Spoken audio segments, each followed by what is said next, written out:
Saudara mahasiswa Universitas Terbuka, hari ini kita akan mempelajari sesuatu yang fundamental bagi kita sebagai pembelajar di bidang manajemen keuangan. Bagi kita di manajemen keuangan yang paling penting adalah ketika kita menjadi manajer keuangan, apa yang harus kita lakukan? Ya, tugas pokok kita adalah bagaimana caranya membuat perusahaan menjadi lebih kaya dari sebelumnya. Dalam hal ini artinya bagaimana kita sebagai manajer keuangan membuat pemilik perusahaan menjadi lebih kaya dari sebelumnya. Untuk keperluan itu, tentu perusahaan membutuhkan sejumlah dana untuk melakukan investasi. Nah, dana ini manajer keuangan bisa dapatkan dari pasar keuangan. Pasar keuangan yang dimaksud tidak mesti pasar keuangan yang formal, bisa juga pasar keuangan yang tidak formal, atau pasar keuangan non formal biasa disebut. Tergantung apakah kita perusahaannya perusahaan besar atau perusahaan kecil. Pada perusahaan kecil, mereka lebih sering menggunakan pasar keuangan informal. Sedangkan perusahaan besar cenderung untuk menggunakan pasar keuangan yang sifatnya formal. Di pasar keuangan ini, kita bisa mendapatkan dana tergantung apa yang kita butuhkan. Jika kita membutuhkan dana untuk jangka pendek, maka kita bisa mendapatkannya dari pasar uang. Pasar uang ini bisa dari bank, asuransi, dan lembaga-lembaga lain.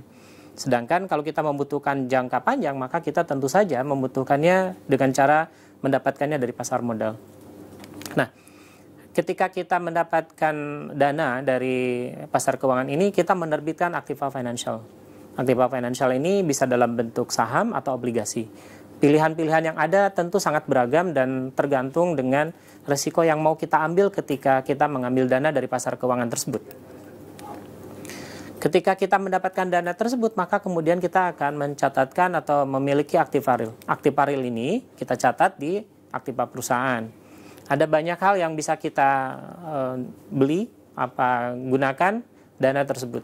Bisa gunakan untuk tanah, mesin, persediaan, dan apa saja yang kira-kira akan digunakan oleh kita sebagai manajer keuangan atau bagian operasional untuk mengoperasikan perusahaan dan mendapatkan laba. Jadi, tentu saja ujung dari penggunaan aktiva perusahaan adalah bagaimana caranya mendapatkan laba. Mendapatkan laba adalah fungsi utama dari dana yang kita dapatkan dari pasar keuangan, karena tentu saja ketika kita mendapatkan dana dari pasar keuangan tersebut, kita butuh biaya.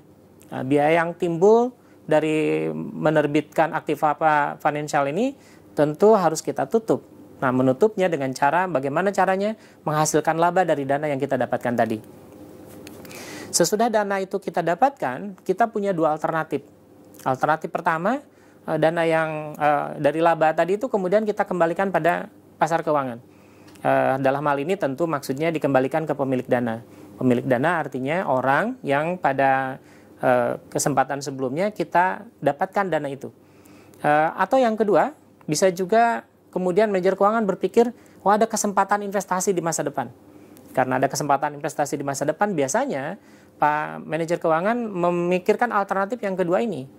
Jadi ada beberapa perusahaan yang justru menganggap ketika dia mengembalikan laba yang didapat itu untuk digunakan oleh perusahaan, itu menandakan bahwa perusahaan memiliki kesempatan yang besar di masa depan.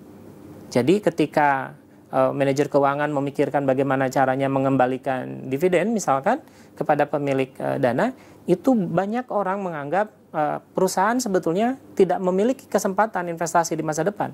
Itu artinya manajer keuangan ragu tentang apa yang dia miliki di masa depan. Tentu saja pilihan-pilihan ini tidak sebebas-bebasnya.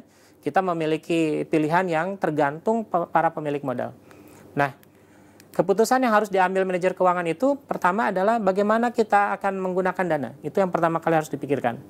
Ini disebut keputusan investasi. Kemudian bagaimana kita mendapatkan dananya, ini disebut keputusan pendanaan. Dan terakhir, bagaimana caranya membagikan laba. Yang ini disebut kebijakan dividen.